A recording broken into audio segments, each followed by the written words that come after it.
Hi,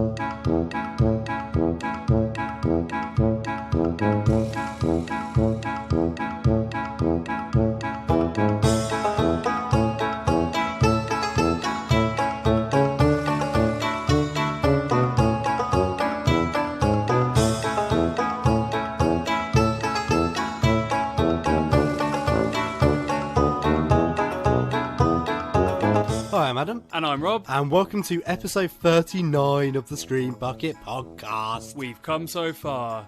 So we've reached March, Adam. Yes. Of 2020. Yes. The year of our Lord. Yes. And it's getting worse. Everything's getting worse.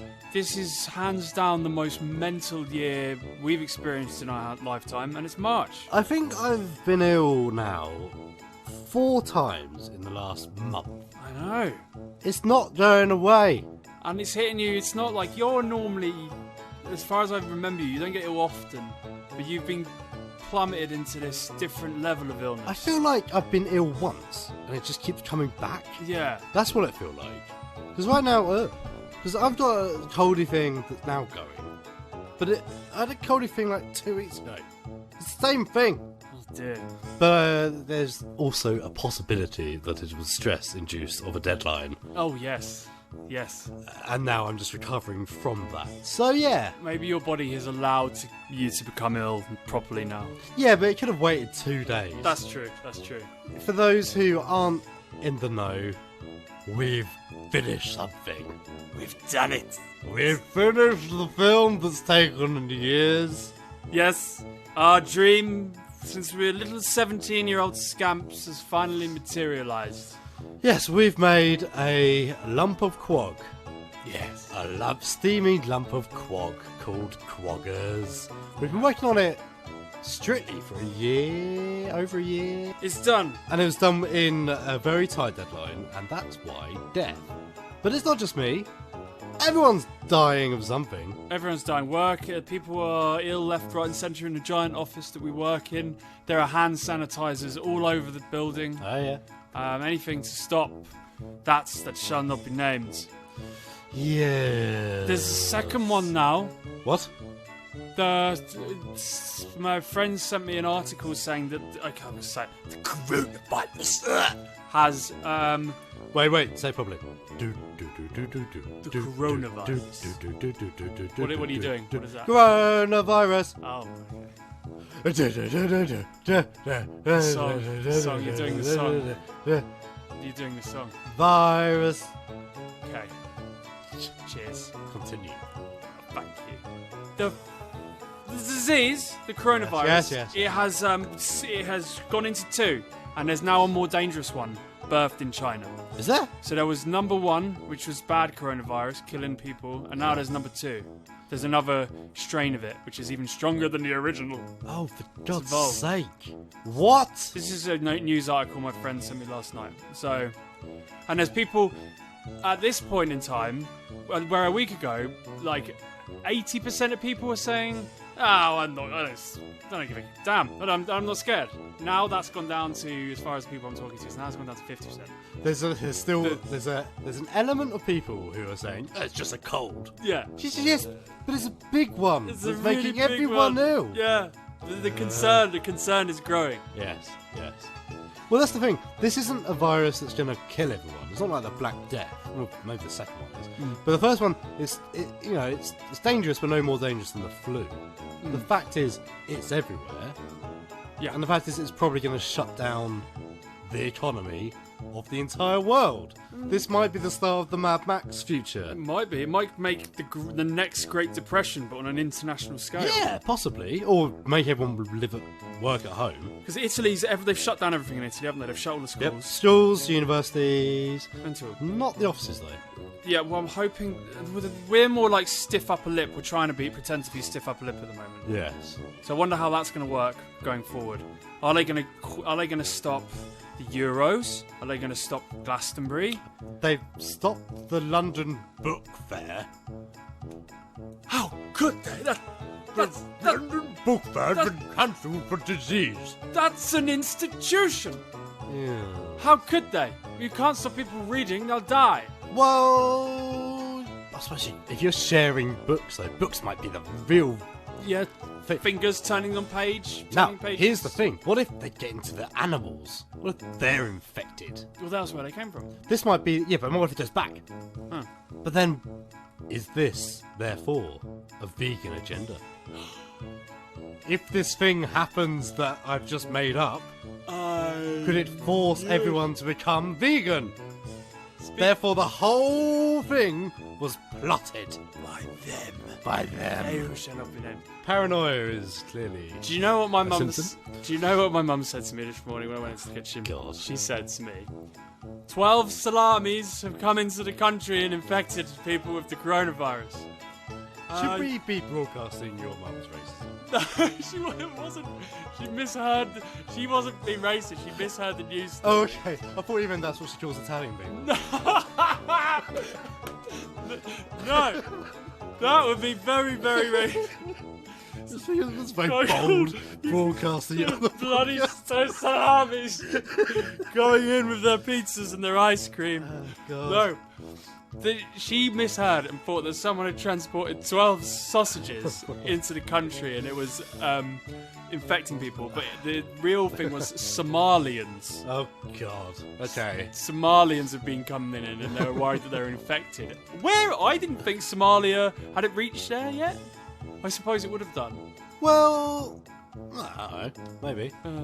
Anyway, salami. Salami is not a racist term for Italians. Not yet. It is now. It is now. We've coined it. Oh, it's nice to coin a nice new racist phrase. It's a first for Holiday Media. So, on the show, speaking of end of the world, Yes. I, last time, picked a word for a random film pick. You certainly did. I chose the word behind. You wanted something with bottoms. I did want something with bottoms. I thought about it. I thought about secretary because of the cover. Yep. Because that stood out in my mind It's from a my very- blockbuster days. Yeah, same here. Yeah, so that's like the original 50 Shades of Grey as well. But I thought I'd Google film with behind. You know what one came up? What? A lot. Thunderpants. No. Okay. Left Behind. Yes, it did, didn't it? You And- made me watch it. Yes, we watched it indeed. It kept coming up. It's got a horrifically low score on Rotten Tomatoes, so I had to get it. Yes, and get it you did and watch it we did, and my God. Yes. So we'll be talking about that later in the show. What else have we got? So we've got some Fortnite Schmortnight, some interesting movie news about the upcoming year, and also we're going to get into video game movies and movie video games. So After Sonic's runaway success. So, Where? because he's the Because he runs. fastest hedgehog alive. Yes. Yeah, because we haven't really touched on video game movies before. We may well do again in the future, but we are going to get into some good ones, some bad ones, and what we think are our favourites. Yeah, sounds good. And we'll have a load of reviews and things as well. Yeah. Cool. Alright. We'll just get straight to one of your reviews then, shall we? We'll do something. Let's go somewhere. Adam's Film Reviews. The Invisible Man, 2020. As the attorney representing Adrian's trust, I'm required to read a prepared statement. Cecilia, although our relationship was far from perfect, I thought that you would talk to me rather than run away. Are you okay? What happened to him? He cut his wrist. Per his final wishes, you're getting $5 million. Contingent, of course, on the fine print. He can't be ruled to be mentally incompetent. It just doesn't make any sense. What? Adrian wouldn't kill himself. Listen, you're getting your freedom back, okay? Don't let him haunt you. Hello?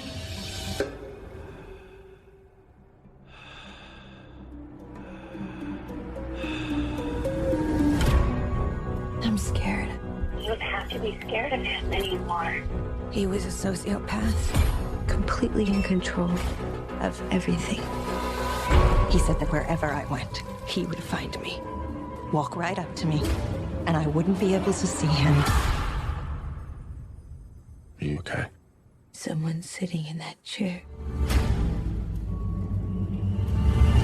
Written and directed by Saw and Insidious veteran Lee Wannell, The Invisible Man is a thoroughly modern adaptation of the H.G. Wells novel of the same name, and is the survivor of the doomed before it began Universal Dark Universe that kicked off with the travesty that was 2017's The Mummy. Originally supposed to be part of a wider universe starring Johnny Depp, The Invisible Man was picked up by horror mogul Jason Blum of Blumhouse Productions. Depp was dropped, Wannell was in, and a whole new film was prepared. Thank Christ. The Invisible Man introduces us to Cecilia Cass, a woman trapped in a violent, abusive relationship with Adrian Griffin, a tech superstar who made his name and his millions in advanced optics. After managing to escape the fortress that is their swanky South California residence, Cecilia goes on the run, staying with her friend James, a police detective, and his daughter Sydney. Terrified that Adrian will find her, Cecilia quickly becomes a recluse, unable to step beyond the front door of James's home without breaking into cold sweat. This cycle ends, however, when Cecilia's sister Emily arrives with the news that Adrian has died, having killed himself after Cecilia left. Awarded a $5 million trust fund left to her in Adrian's will, Cecilia is unable to distance herself from the shadow of her late boyfriend. It starts small at first. A frying pan, left over a hot flame, mysteriously catches fire. Items go missing from Cecilia's portfolio, and, most worrying of all, Cecilia is drugged with diazepam from the exact same bottle of pills she used to knock Adrian out the night she escaped. Fitful and terrified, Cecilia comes to the conclusion that Adrian is not dead at all, but is somehow able to torture her without him being seen. Her protestations go unheard, however, despite the fact that Adrian is a well-acknowledged genius in the field of optics and light. In no time at all, she's left isolated with her friends and family abandoning her amidst her increasingly erratic behaviour. With no one left to turn to, Cecilia must depend on her own wit, guile and strength to lure the invisible Adrian out into the open and stop him before it's too late. What starts as a horror ends in a sort of sci-fi action, and honestly, it's absolutely incredible. It's easy to tell that the filmmakers behind The Invisible Man have their roots in horror. From the opening scene there's a sense of unease, and indeed of the sort of gothic dread present in the original novel and later film adaptations. By the end of the first act, the film is pumped, so full of suspense and dread that it's easy to forget this is supposed to be science fiction, not supernatural horror. In both respects, this film excels. Wannell's direction has to be credited for much of this, with long sequences of suspense matched with an insistence to shoot characters with just a little too much space in the frame. This gives the audience the unnerving feeling that someone's there, that something's going to happen, drawing the eye and making even the most mundane scenes an edge-of-the-seat experience. Elizabeth Moss's performance absolutely nails the unhinged nature of the story, her every moment on screen informing us of the terror and turmoil that Cecilia is going through. This film's seriously good. Beyond just a monster flick, The Invisible Man presents us with the sad fact that no matter how far away an abuser is, a survivor must still live in the shadow of terror, and that they, at any moment, might fall victim to the unseen figure from their past. Make this your next trip to the cinema. You won't be disappointed. Is he listening? Where are you? Where are you? Show yourself! Come on! Do it! There you are. Adam, Rob, you have put yourself to the grind of the axe, and you have managed to push out our first ever professional film, Quaggers. yay! You've been stuck in this chamber of yours for weeks, editing away in a fever dream of illness Oh, and death. unbelievable. There was a whole week of editing the video. Right. Well, there was more, but most of it was done in that week. Then there was a full week of evenings of sound mixing. Right. And by the end, I was literally in a fever dream. I don't remember. Until we had a little mini screening the other day, I didn't remember what I'd done. It's me, Adam and Josh, a moment we've been waiting for well over a year in terms of this project. We watched our movie back for the very first time, and there were definitely points in the film where we can see, in the best possible way, your insanity seeping in with your decisions of sound and music. And I think the last thing I really remember is deciding to dub over Dan's dialogue when he's like fighting at one point. Right. So it's just me in front of the mic going, ha ha ha, ha ha ha, ha, yeah, ha, ha, ha. Brilliant. All like just real, really happening. What will the neighbours think? Oh God, they've already written us off. I think they've already been complained to us about werewolves. So yeah, it's. I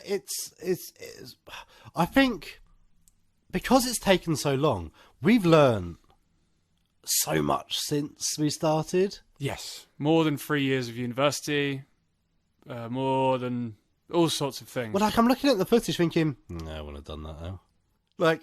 Oh, I see what you mean. So since doing it, I think because of our 31 Days of Horror, various other little mini projects and stuff, it's so different. It's like I didn't do it. Yeah. It's like I wasn't there. No, I totally get that. It was really weird. So by watching it back at the end, instantly, I'm absolutely sick of Kroggers.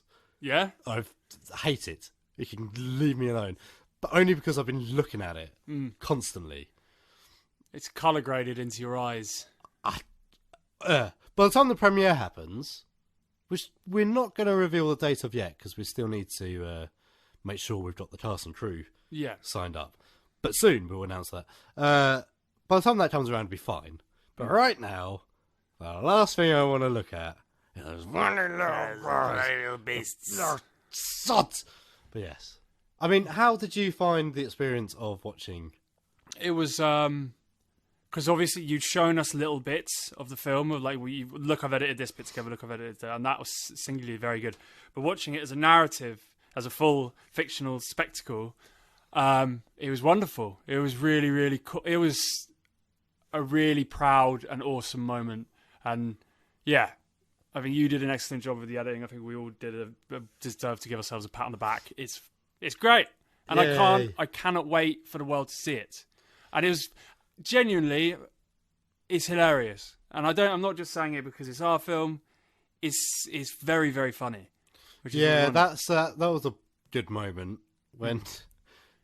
Bear in mind, you and Josh have both seen bits here and there the whole time. There's both of you just laughing the whole time. Yeah. Well, I'm doing that. Hey, shut up!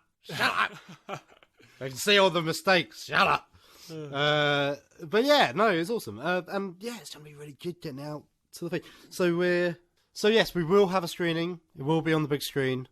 We will be entering it into film festivals. We have already entered it into one. Yes, so the main deadline was to get into this one in particular. Yeah.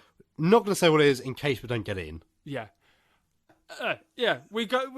Audience, we can finally say to you for the first time, we haven't almost finished it. We've finished it. Yay! It's done. It's done. I mean, right behind Rob's head is my to-do list, and it's all crossed off. We will be bringing you some other content soon, no doubt, because you haven't seen us doing anything in a while. But yeah, keep your eyes peeled. Oh, mademoiselle, would you like to have a film discussion? Oh, yes, monsieur. I'd love to have an in-depth film discussion with you. Like they do on Screen Bucket. So, on the last show, I picked the word behind. Yep. And I found the best film I possibly could about behinds. What's the title? 2014's Left Behind. So on this podcast and beforehand on the radio show, we have always aspired to pick interesting and fantastic films, cult classics. We've had the likes of The Big Lebowski, Fear and Loathing in Las Vegas. Yep. We've had all Children of Men. We've had truly magnificent films. Yes. And to throw a spanner in the works, you've chosen the worst film of all time. It has 1% on Rotten Tomatoes, and that's why I picked it. Yes, and I'm excited that we're reviewing such a catastrophe of a film. It's terrible. It's so bad. It's okay. So it also stars Nicolas Cage, which was the second reason I picked it. Yeah, of course. 1% Nicolas Cage. Yes. Yes, I'm in.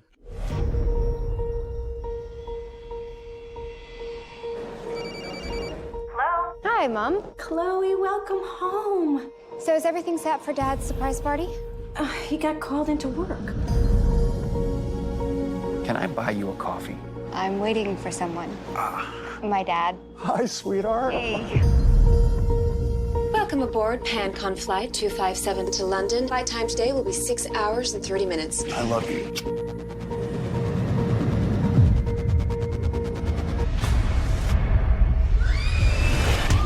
People from all over this plane have simply vanished. Chris, let me in! Chris.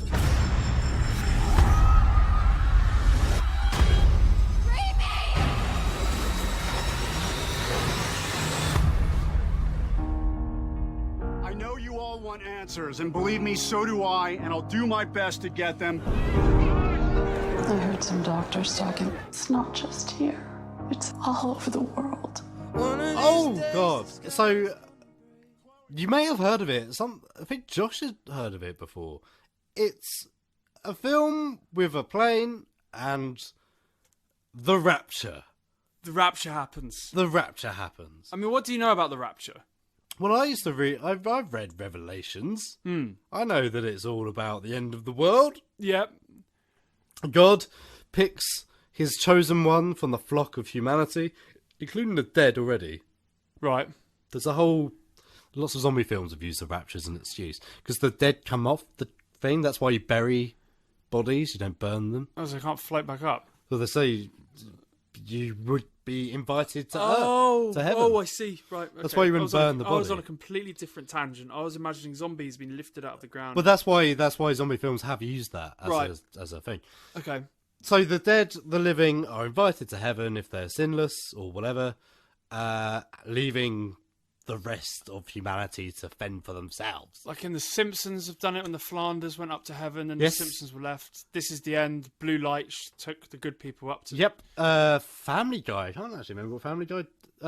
not about Family Guy. American Dad. I'm sure Family Guy did it as well. American Dad has the best rapture because it turns into Mad Max.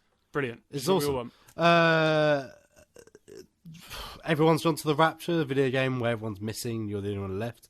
That's a thing. So yeah, it's a biblical Christian thing. I don't think it passes into any other religion. They've got their own versions of it. Yeah. I imagine it's based on the novel Left Behind, which is a series with 2 authors, I think. Okay, yeah. And it's definitely meant to be. It's definitely is written from a Christian perspective, but it's offensive to Christians because it's so stupid. It also implies that Christians have got an evil plan. Yeah, it's very weird because I kept thinking as we watched it, was this a Christian? Was this paid for by a church? Yeah, because throughout the film, well, certainly the first half, there's a lot of people doubting God. Lots of talk about why would he do anything? God works in mysterious ways, blah, blah, blah, blah. And it's implied that people find the idea ludicrous and stupid. That's just hokum. Yeah. Or is it? And then it comes out that, oh no, they were right. Yeah. But it treats that revelation like a betrayal. Yeah. How dare you believe in God and rapture yourself? It's really weird. The tone's very strange. But it turns itself on its head with a bridge scene where she accepts and is about to end her life, and hence banish her soul to hell for all eternity. Oh, God. And then we had a change of heart and a phone call. But I'm jumping ahead. Yeah, we'll start at the start. Let's break down what actually happened. So, number one, the film was directed by Vic Armstrong, which he was a stuntman with the most stuntman name ever. Yeah, very cool. Victor Armstrong. Very cool. He's a British guy. He's been stunt double for Harrison Ford, Christopher Reeve, everyone. Right. Really, really legendary guy. And he ends up directing films, apparently. Although we haven't seen any evidence of that yet.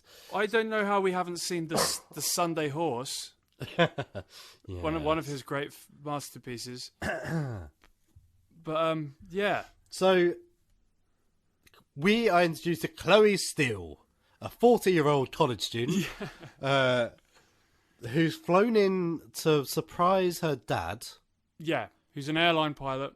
For his birthday, I think. He's got a weird relationship with his wife, Chloe's mum, who's turned Christian, who, as they put it, has drunk the Kool-Aid. She's drunk the Kool-Aid. Okay. And bizarrely has started predicting the rapture. Yeah. Which is a plot line that is dropped and left hanging loosely about 3/4 of the way through the film. We never know why. Yeah. So we've got Ray Steele. He's the dad. He's Nicolas Cage. Yeah. He's not interested. He leaves to talk about God. He's not interested. He's off to have an affair with a smoking hot air stewardess. Incredibly sexy air stewardess. And when Chloe's waiting for him in the airport, she sees it. And she gets suspicious. And it's really awkward and weird. Yeah. And he's left his ring in the car, and she says, "Why aren't you wearing your ring, Dad?" And he's like, "Oh, I don't wear it when I'm flying." Yeah, brilliant. And perfect. Why? And then Chad Michael Murray is an ace reporter, an international reporter who's always on the site of the natural disaster or catastrophe or in the war. With stick-on Velcro beard. Like your old action man. He looks like my action man. And he's introduced in the most ridiculous way as well. There's a Christian woman who's in a bookshop in the airport and picks up one of his books, and it's like, natural disasters. It's a picture of him holding a wounded child in his arms. And it's like Airplane, the first of many connections with the Zucker Brothers comedy. It's just, a disaster. And she takes it to be signed, and she starts talking about God, and it's so awkward. It's over. We have to talk about. You just said picture. I'm sorry. We have to talk about the Photoshop. Oh, yeah. We have to talk about the family photograph. There is a family photograph of the Steels. Yes. So it's mum, it's dad, it's Chloe, it's her annoying ginger child brother in this weird group shot. So badly photoshopped. It's like half Photoshop, half painted. Like Nicolas Cage's face has been sticked on. And the moment we saw it, we both burst into laughter. And then later on, Josh joined us because the film was so bad he had to sit with us. He pulled a chair and just came in. He said, "I need to watch this." And we saw a glimpse of the picture and he went, "Is that the picture that you're talking about?" Yeah. Yes, it was. Oh, man. So, Ray has to work. Yeah. He's sodded off his birthday. He's working the trip instead. Chloe's furious. But she goes home anyway. She goes home. But only after meeting Cameron Buck Williams. Yeah. Investigative journalist, reporter, who boards the plane as well. So he's on the plane, the Ray's captaining.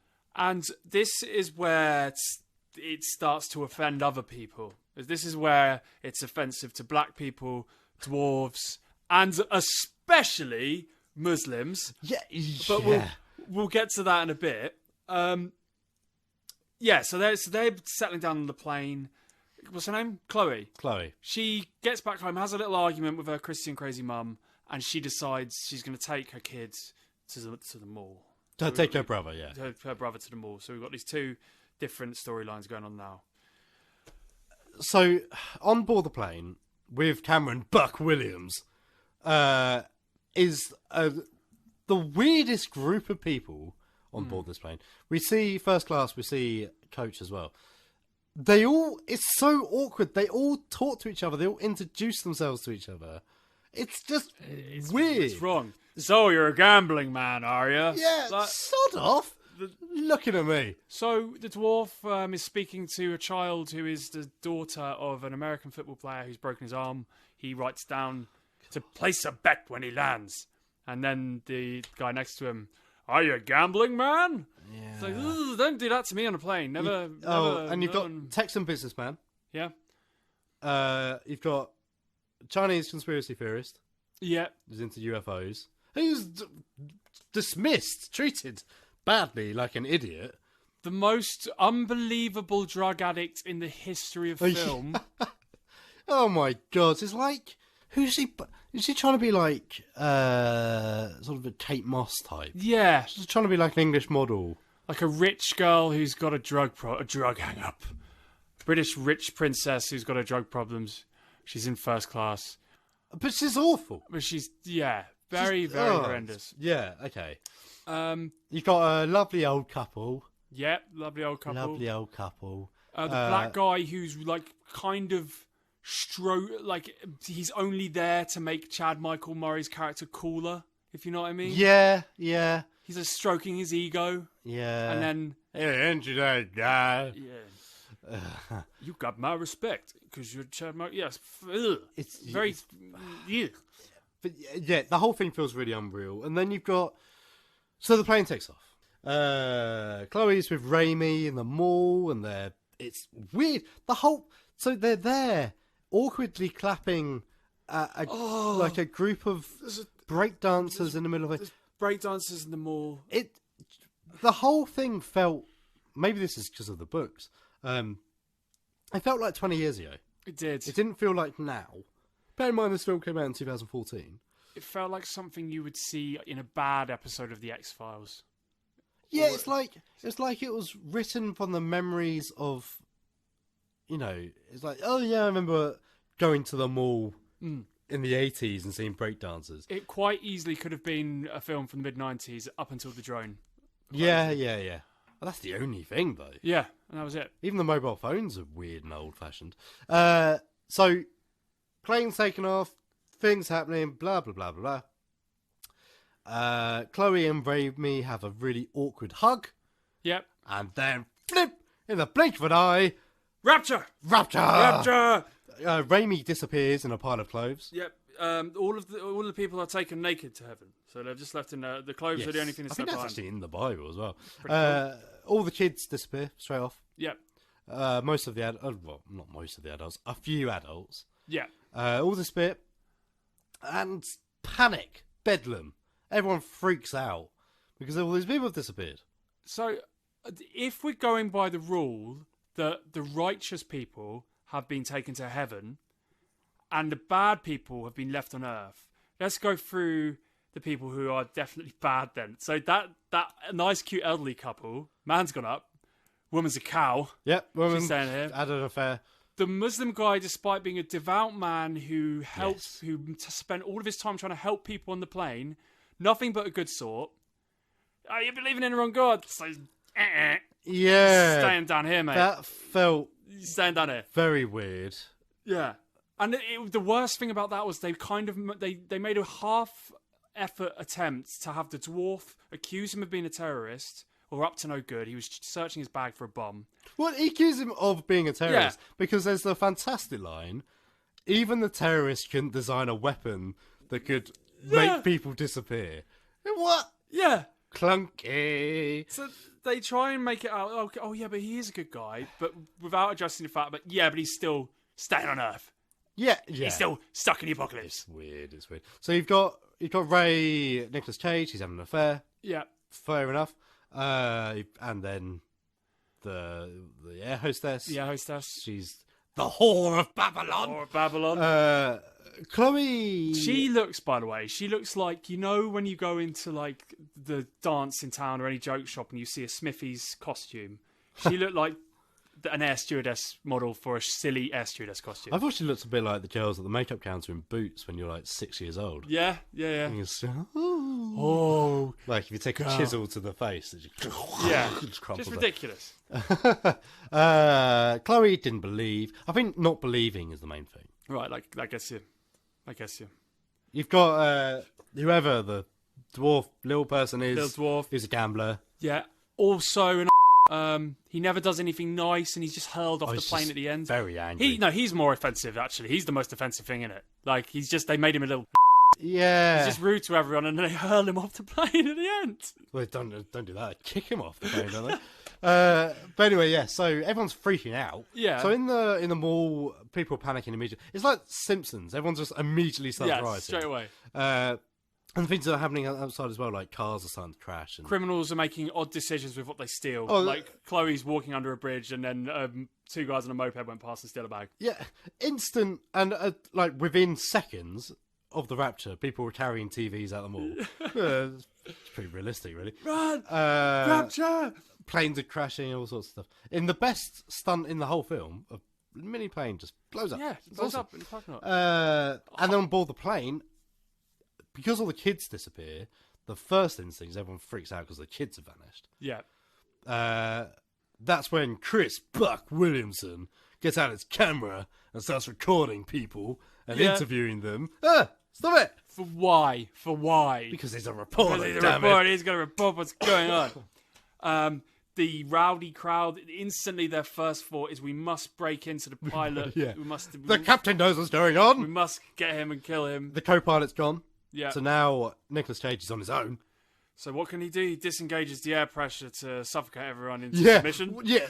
Didn't know they could do that. So if we're misbehaving, they can do that? That's absolutely terrifying. Decompresses the cabin, puts the oxygen mask down so everyone has to sit down. And then everything slows down.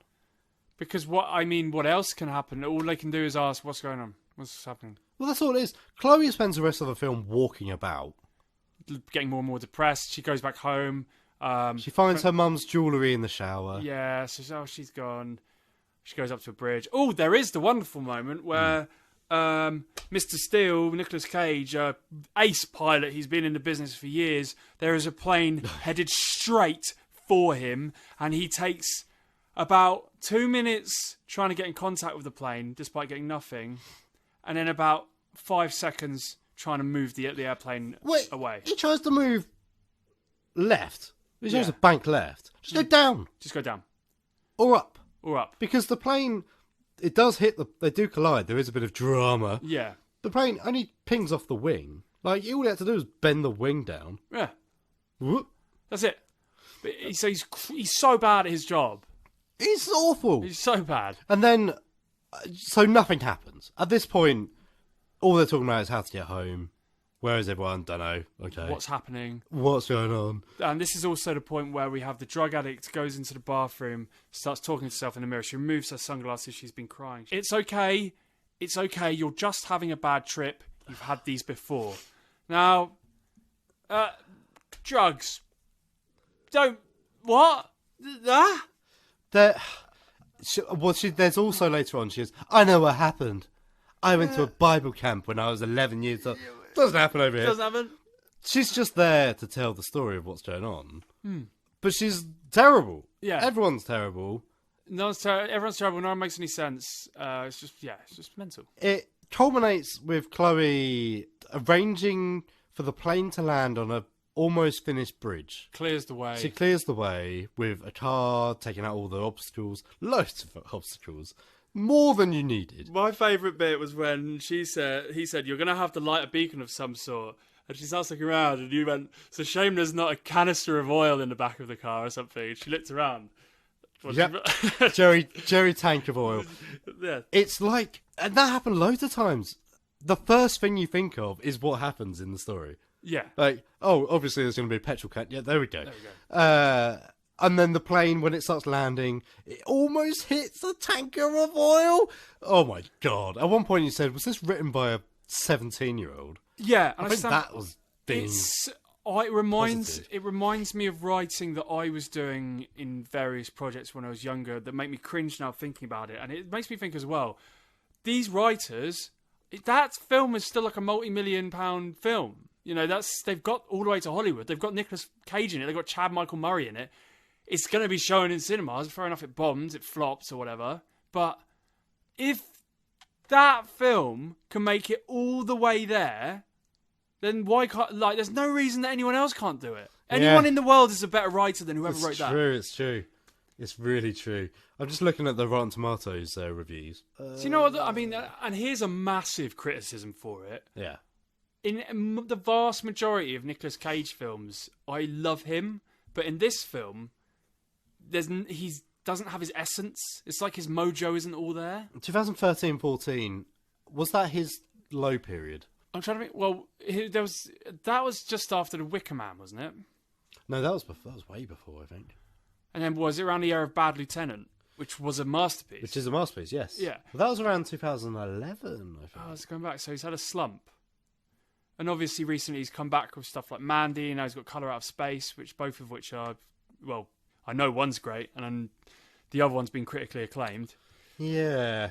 But yeah, he didn't have his mojo. No, really. it didn't. And I wonder if it was because you said that you've had some trivia that he was doing it for a favour for his brother, for Mark Coppola, I think, because they're all related to the great Francis Ford Coppola. So his brother's a priest, and his priest brother said, "Please, can you be in this film because I'm a highly religious man. I love the book." Yeah. So Nicolas Cage must have been, all right then. And here we are. So maybe there is a Christian connection to it. But it's the whole film. It's offensive to everyone, including Christians. Yes. And basically, is it worth watching for the novelty? I think it's educational. It's because Really? it teaches you the right path to walk, because the right path to walk is in the opposite direction of that film. I mean, at the end of it, they're hurling a dwarf out. They're kicking a dwarf out of a plane, and he's had no arc whatsoever. He's just been. No one has an arc. No one has an arc. The biggest you've got is Chloe like almost killing herself and then deciding not to, and saving the day. And Nicolas Cage, who has this really awkward scene where he's looking around and he looks for his co-pilot who's gone, his stuff. He goes for his wallet, there's nothing in there. Go for his clothes, can't find anything. Necklace, nothing. But then he finds on the watch a Bible verse. Oh, was it 3:16 or something? John 3:16. Yeah. And then he asked the sexy one to find the other air hostess's stuff. She brings the bag. He goes for his notebook and there's a Bible study day. Oh! Suddenly he believes in God. It was clearly God. Yes, it was God. It was him all along. And he tells the air hostess, and she's like, "What? What are you talking about?" Yeah. That scene is so rubbish. Because it implies that you have to be in the cult. Yeah. To be raptured. Yeah. Which is where it feels a bit like, ugh. You shouldn't be saying that. Especially in 2015, you don't even think. Yeah, it's very strange. The baby's missing from the hospital is quite interesting. I'll tell you, there was one bit of creative filmmaking that I did like in the shopping mall, so it must have been in the book. Oh, because yeah. There's no way. In the shopping mall, when all the kids go, they just see all the balloons fly up. That's good. Clearly, kids let go of the balloon. That's a really good idea. Yeah.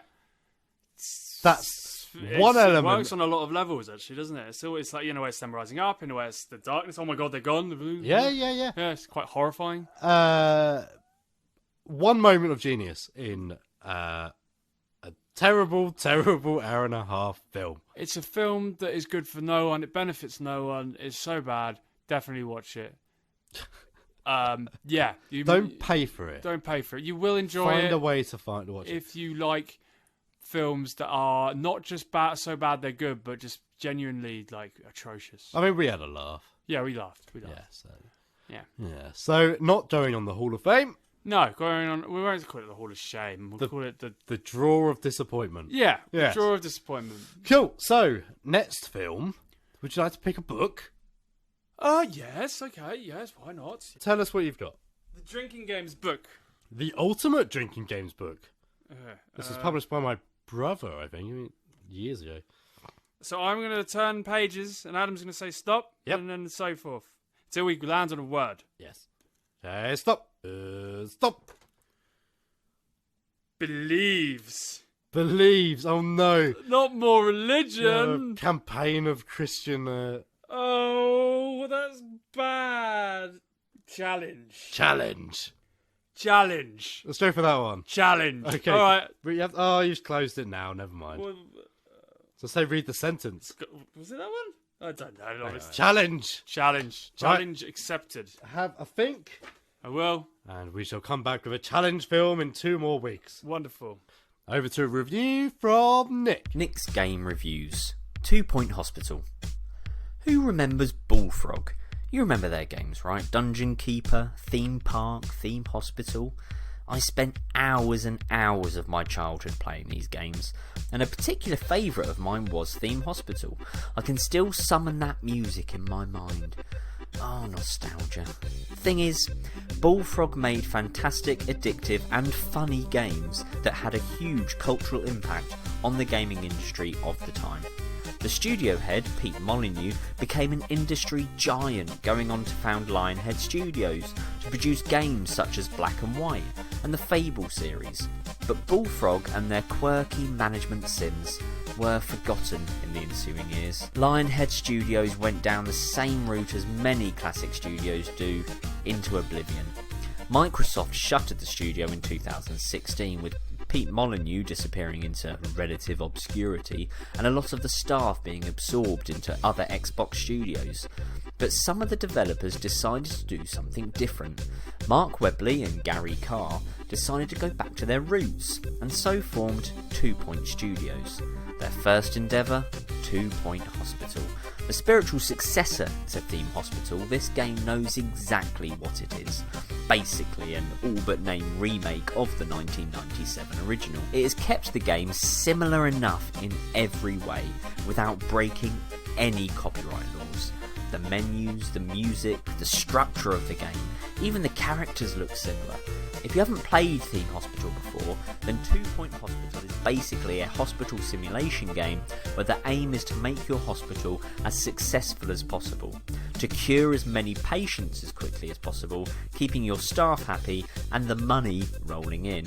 Every now and then you will unlock a new hospital that has increasingly more difficult challenges attached to it. Throughout the game you'll be accompanied by the hospital radio, which is really rather troublesome to say the least, full of punny adverts and ridiculous patient or administration related announcements.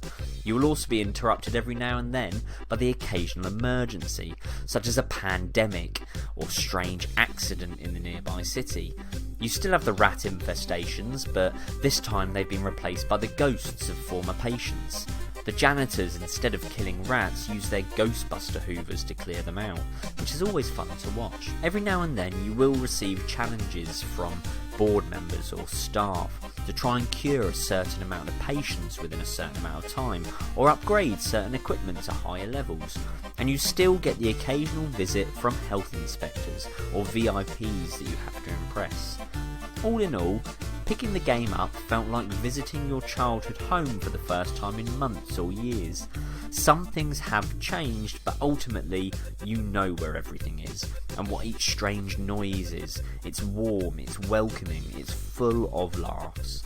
It's challenging enough to give you that, oh, I'll just build one more ward, that only a good management sim can give you. What I'm basically saying is that it's so addictive you will likely lose at least a week of your life to 2 Point Hospital. Oh, and it's on Game Pass, so what excuse do you have not to play it?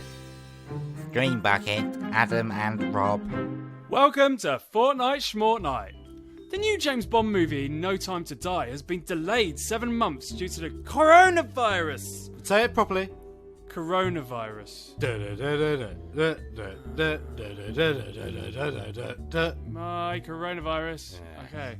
I hate you so much. The producers have stated that they moved the release after careful consideration and thorough evaluation of the global theatrical marketplace. What a poncy sentence. Did I just say we don't want to infect people. Yeah. This comes with reports that the film industry could lose a reported $5 billion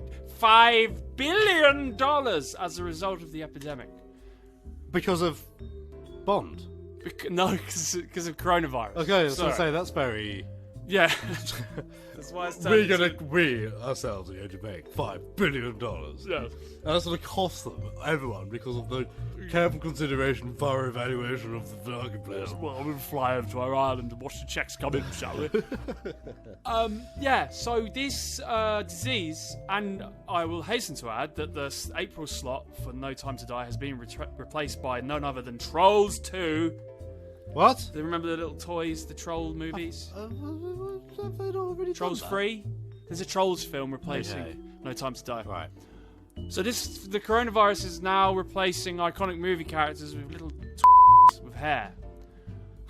This isn't what we wanted. People are dying. People are ill.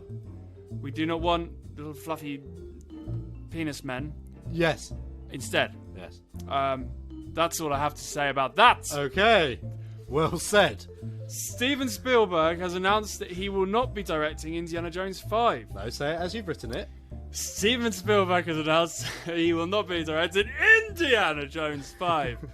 Variety has reported that Spielberg decided to leave the role in a desire to pass along Indy's whip to a new generation to bring their perspective to the story. Sources have said that James Mangold is likely to take the director's chair, with a resume already boasting Walk the Line, Ford vs. Ferrari, Free Turn to Humour. He's done Wolverine films. Oh, okay, interesting. But they're all very boring. Do you know what? I think Spielberg... I mean, what else is he going to do? I mean, he's going to have to CGI a load of stuff into a film again. Do you know who should do Indiana Jones 5? Well, if someone has to do it... Denis Villeneuve. Oh, God, yeah. That'd be awesome. No, Taika Waititi. Yes. Bring some proper energy back into this thing. Would it make... I mean, there's a lot of sass humour throughout all of the Indiana Jones movies. Would he be too much sass? Would he over-sass it? Maybe. Would it just become a comedy? Yeah. Yeah. So? I mean, we've got a flipping octogenarian Indiana Jones. Comedy's the only thing he can do. That's true. How's he going to do it? It's just ridiculous. Don't stop. How is he going to hang on to anything? He's Honestly, an old man. Yeah. He's not... I don't like it. He's a very attractive old man, but he's an old man. He's an old, grumpy man. Let him sit in his chair. Let him ride his broken planes. Maybe the whole film will just be him in a chair. Be great. Here's a question. Do you think they should have Shia LaBeouf's character Mutt back? Well, see, that's what it felt like they were doing. It felt like they were passing the buck onto Shia LaBeouf. But he's gone mad, so that's not happening. Yeah, no, he's not going to go. He just does art stuff now, doesn't he? I suppose if it's an older man, you could replace him. Yeah. If you set this a while later. Yeah, that's true. You can have him as an adult person. I mean, it's probably going to be in the 60s, right? Because there was the start of the 50s in Indy. Yeah. So they're going to have the swinging 60s. They're going to have... things as well. So, World War II, Nazis, there was a real life thing about ancient artifacts and stuff. Yeah. 50s, there was a whole thing about aliens. Yep. And Red Scare, that was all in there. What was the 60s? So they've taken the Russian thing in the last one. So if we were to blacklist Russians, well, there'd still be a Russian thing in there in the 60s. Cold War, nuclear arms. What about the psychedelics? Indiana Jones takes a load of acid and links to the other world. Or you skip ahead to the 70s and make it Vietnam. Ooh, that'd be cool. But then again, I don't know what the big mystical some thing Vietnamese legend, like a... You could continue UFO stuff in the 60s. Yeah. But 70s... cults? Yeah, cults, yeah. Druids, pagans. Yeah. Pagans. The New Age. Something to do with Stonehenge. Ooh. The dark arts. That's an interesting idea. Satanism. Yeah. There's a big deal in the 70s. Yes. There was Mr. Crowley and all that. Yeah, and bloody Once Upon a Time in Hollywood. Yeah. Sort of stuff. Satanism and hippies, and yeah, it would be... Okay, it's got to be cults and hippies. Yeah. Well, anyway. Taika Waititi will be directing 2 animated Roald Dahl. Rob has written "Take Waiting." Roald Dahl. Taika Waititi will be directing 2 animated Roald Dahl projects for Netflix. One of them will be another adaptation of Charlie and the Chocolate Factory, and the other one will be an original take on the Oompa Loompas. Oh, they're both about that. And they're not described as films, but rather animated series events. Okay, so the Oompa Loompas are going to be from New Zealand. That would be amazing. And Hobbits. Yeah, that's exactly what it's going to be. They're going to be Oompa Loompas. Oompa Loompas. And yeah, they're going to live in Hobbit holes. And then Willy Wonka is going to come ride along on a Balrog. Willy Winker? Willy Wonka? He's going to ride it. That's so offensive. No, it's not. It's what I was just going to say. 6? Number 6? That's South African. That's the same thing. New Zealand's just slightly more whispered. 6? 6? Only got custard, I'm Taika afraid. Waititi? Yeah, exactly. I had a good custard in years. What we need is another war. So yeah, I don't know. I feel like maybe the Charlie and the Chocolate Factory has been done to death. I would have liked to have seen, I don't know, James and the Giant Peach. I suppose Matilda's back as a musical now. They've all been done Twits. to death. They have, haven't they? Twits would be interesting. I don't see too much about the Twits. Not much about the Twits. I- BFG's been done to death. Oh, and ruined. Yeah. So. My favourite Roald Dahl's The Boy. I've never seen The Boy or read The Boy. The Boy, I believe, was just his straight autobiography. Oh, that's boring. No, because he got up to weird stuff. Oh, did he? Yeah. There's a one story that sits in my head of there's a really mean old sweet shop lady. Oh, really? They made this big heist style event to slip a dead mouse into the gobstopper jar. Brilliant. And that like gave her a heart attack or something. It was all like, this is where his ideas come from. That's amazing. Okay, I take it back. So I'd actually quite like to see just an adaptation of that. Yeah, well, they've just done sort of whimsical version of it. They've done Tolkien, haven't they? So we might as well move on to him now. He's like one of the most influential authors of all time. Why not? Next, the 2011 thriller Contagion, previously reviewed by yours truly, is getting some rather macabre attention as a result of the coronavirus. We said this the other day, a couple of shows ago, didn't we? Did we? Is this repeat? It is repeated news. No, but we I've actually- got stats now. Oh, stats. okay, wow. So continuing on from the last news thing. Before Christmas in December, it was ranked 270 among Warner Brothers' most popular title catalogue, whatever. It's now sitting in second. Oh. Bested only by the Harry Potter movies, which are some of the most successful blockbusters of all time. So, we as humans, people around us are dying in droves, ill and sick and poorly, and we want to watch a movie about it. Do you know what else has happened since coronavirus? What? There's a game called Pandemic, which I used to have on my phone. Oh yeah, it's a board game as well, isn't it? It is. Yeah. Yes. Hold on. Pandemic might be something else. Maybe it's not Pandemic. There's a game, you can get it as an app on your phone, I used to have it, where you make a virus to try and wipe out humanity. Right. And it went viral in China because people were using it as a way to learn how to defeat it. Oh my god. So yeah, people were drawn to this stuff. No matter how horrible a thing is happening, people will buy into it from a social perspective. I wonder if there was a meteorite the size of Texas heading towards Earth. Armageddon will be It'd be deep, shown on every channel. Deep Impact, Yeah. you know, it would be the big thing. It's because people, I think they rely on Hollywood a little bit. Also, like, if you want a happy ending. Or worst case scenario ending. Yeah. So people are drawn to disaster movies. Yeah. There's a cathartic feeling in, I don't know, seeing your death represented on a screen. Well, there's a famous thing, like, violent movies and video games and media generally happen in the most peaceful countries. Yeah. Because people want something dramatic. They want that outlet, yeah. If you live in a violent culture, the last thing you're going to do is exactly play Grand Theft Auto. Exactly. You're going to be picking flowers and, whatever. Okay. The origin of twat. Oh, he was really, really glued to my keyboard, to your keyboard just now with the writing. The origin of what appeared to be Palpatine has been revealed by the novelization of Rise of Skywalker. So anyone who remembers the film Rise of Skywalker, he came back. So we thought, or didn't we? But it didn't describe how he'd come back or why. But the novelization has confirmed that he is a clone. He was a clone. It was also revealed that this seemingly quite important detail used to be in an earlier part of the script, but they seeded it. They bugged it off. Yeah, so that's a J.J. Abrams thing.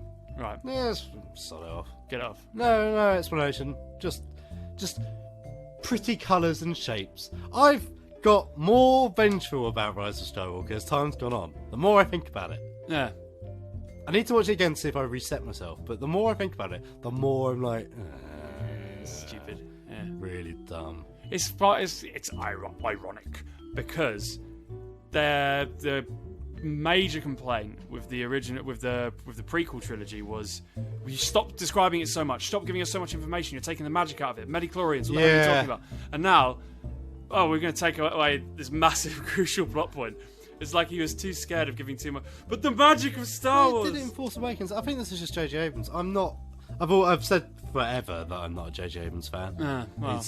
He's very good at visuals, but like nothing Hammy. else. Very shallow filmmaker. Just a ham sandwich with a bit of butter. Yes. Not a lot. But there's no depth to what he delivers. No. For all we could say about George Lucas, he was at least trying to tell a story. Trying to reach, he was. Did it badly. The prequels are still terrible. I'm not one of those people who now defends the prequels over the sequels. It's still bad. Right. Bleh. I think I'm sick of it. It's dead. I'm dead. It's dead to me. It's dead. Star Trek's rapidly coming up. The praise they gave to Picard a couple of weeks ago. Don't feel it anymore. Dying. Get rid of both of them. New space thing. New space thing, which is good. The Expanse is a brilliant. Space thing. Apparently they're going to remake Battlestar Galactica. I don't know what they're going to do with that.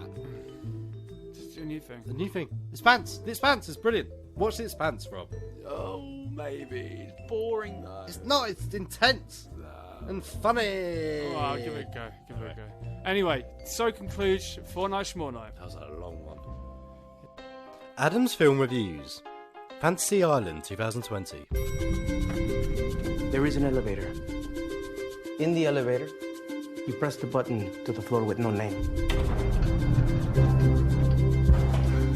Behind those doors is a life you always dreamt of.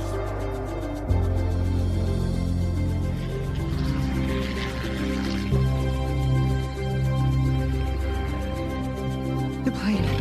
It's here. This weekend, you will be our guests. Here, anything and everything is possible. No service. It's not everything is possible. Good evening. I'm Mr. Rurik. Let me officially welcome you to Fantasy Island. Fantasy Island! I'm curious how this all works. What if your fantasy involves a person from your life? Holograms. Like Tupac. What if it's somebody who died? Tupac. So, what's your fantasy? Revenge on a childhood bully. Your life is about to change. I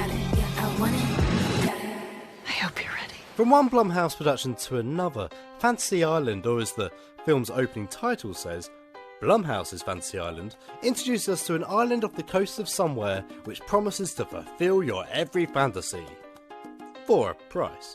A prequel to the 1977 morality fantasy drama of the same name, Fantasy Island introduces us to a Mr. Rourke, a white-suited businessman rumoured to have purchased the island from the natives for a couple of crates of rum. Introducing himself as the island's keeper, Mr. Rourke welcomes a group of new guests to the island. The guests, said to have won a competition to have their every fantasy fulfilled, are businesswoman Gwen Olsen, former cop Patrick Sullivan, stepbrothers JD and Brax, and the troubled, angsty Melanie Cole. In no time at all, our guests are swept up into their individual fantasies. For JD and Brax, it's straight to the pool party to be surrounded by models, music and alcohol. For Patrick, it's an assignment to the US Army. For Gwen, it's a chance to start her life over with an old flame. And for Melanie, well, Melanie is an odd one. Her fantasy is to see her childhood bully Sloane humiliated and tortured, just as she was when she was in school. The trouble is, there's a little more to it. You don't get your fantasy fulfilled without a hefty price tag. Something I feel should be made more clear on entering the island. As Mr. Rourke puts it, there is only one rule, that each guest has one fantasy that they must see out until its natural conclusion. For better or for worse. As we see in the trailer, we're soon introduced to the true horror of this, where Melanie is torturing Sloane, only to realise that this is the actual Sloane, and she is actually being tortured. One by one, the fantasies of our group of guests begin to grind their heels in, twisting a knife as each fantasy begins to backfire. But the question soon becomes, maybe the fantasies going wrong are someone else's fantasy all along. Ugh. Fantasy Island's garbage. It's a glorified television movie with little depth, zero character, and a whole load of weird and convenient plot threads that left me feeling cold. I've got no interest in our guest, nor of the mysterious island and its faintly paranormal powers.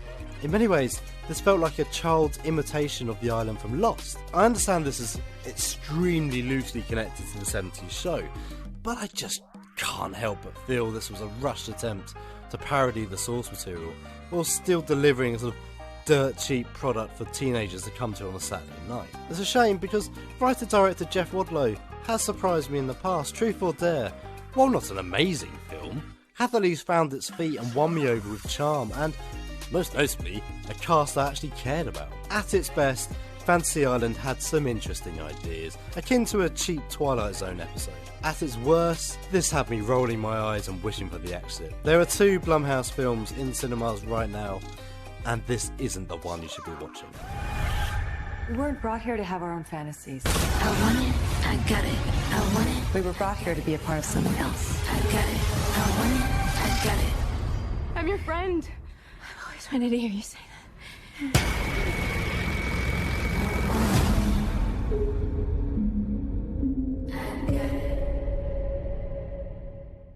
Sonic the Hedgehog. Sonic the movie. Sonic the Hedgehog has done really well.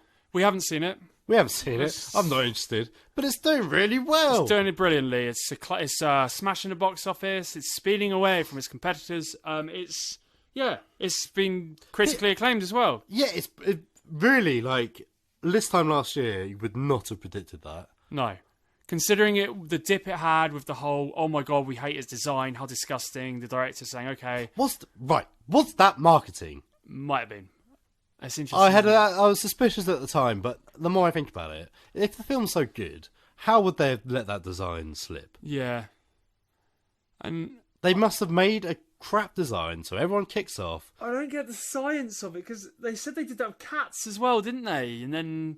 With Cats, they patched it, which was a really worrying trend. Right. You can't patch films. No. It's already bad enough in games when you release an unfinished thing. Yeah. Oh, we'll fix it later. Yeah, disgusting. It's not arts if you do that. No. Yeah, so anyway, Sonic's done really well. We haven't seen it. Are you going to see it? I will probably not see it at the cinema. I will pay to see it when it comes out on DVD or whatever. I'll buy the DVD. All right. Sonic's my man. I love him. He, was a big part of my childhood, massive part of my childhood. But yeah. But yes, video game adaptations generally. This is people have said this is the best video game adaptation ever. Yes. That's mad. That's crazy. Or is it? Well, there's not been a huge amount of good ones. Okay, so let's get into some notable entries. I remember one of the first ones that I took in this is a film about a game, was Tomb Raider with Angelina Jolie, those 2 movies, which were fine. They were good, and she was stunning, and she was a good Lara Croft. What? Right, yes. Was she? Yeah. Because the thing I hate the most about that is she was so... Oh dear. Oh, typical another day in the life. Yeah. A robot smashed me. Oh dear. It was so, like, she's too good. There's none of the... Falling down cliffs and things. Yeah. Getting attacked by tigers. She was so smug. Yeah. That really drove me mad. I don't know, there was a lot of energy. Mm. It looked quite good. You had Chris Barry in a weird comic role. Just shoved in there. Didn't he have dreadlocks at the end or something weird? Does he? I don't remember that. There's something weird to his hair at the end. Okay. Might be in the second one. But there was a robot that attacked her, and she was, like, dismissive of it. There was a ninja fight that I can't remember quite liking. And you had Where's Your Head At was the end credits music. Yes. Which I love. Yep. But yeah. All right. Was it? Have you seen the recent one? It's so bad. Yes. So bad. Really bad. So, like, what I don't... The thing with she knows a group of hip, young marketing entrepreneurs. Hipster doofus scumbags. What for are we going for another run through the town and you have to catch my little foxtail? And it doesn't happen. You horrible little bastard men. I don't know. Horrible.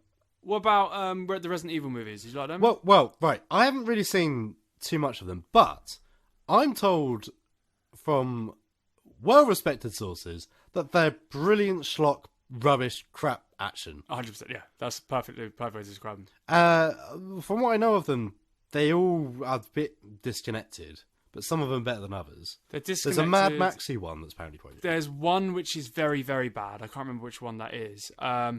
The effects are silly. They peak at a time where 3D was enjoying its most successful period, so they have really good slow motion, chop in half bits and stuff like that. Right. They like really defecate on the games in a way, yes. but to an extent that you just forgive them for it. Like, it goes so far in the opposite direction of where it should be going, but you're just like, all right, you know what, get on with it. But that's the same as Silent Hill. Is it though? Silent Hill, the game series, absolutely phenomenal, especially number 2. The film series just went, we'll have that. I'll have that. Because for having not played the Silent Hill games, I thought the first film was brilliant in of itself. Well, there's freaky. one major issue with Silent Hill. Is the protagonist in the film. The protagonist is a woman. Right. In the games, the protagonist is a man. Okay. And the reason it's a woman cast is because no one would possibly believe that a man could have a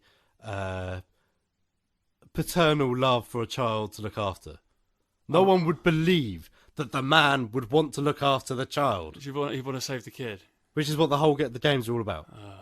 That's one thing that, okay, so we have to have a woman because that's the only way we'll ever believe that anyone will look after a kid. Right.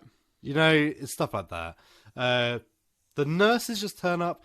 It's just like a patchwork of ideas from the games.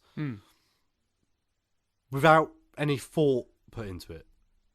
That's why I think you might like it more if you haven't played the games, I guess. Yeah, definitely, absolutely. Like, the second game is...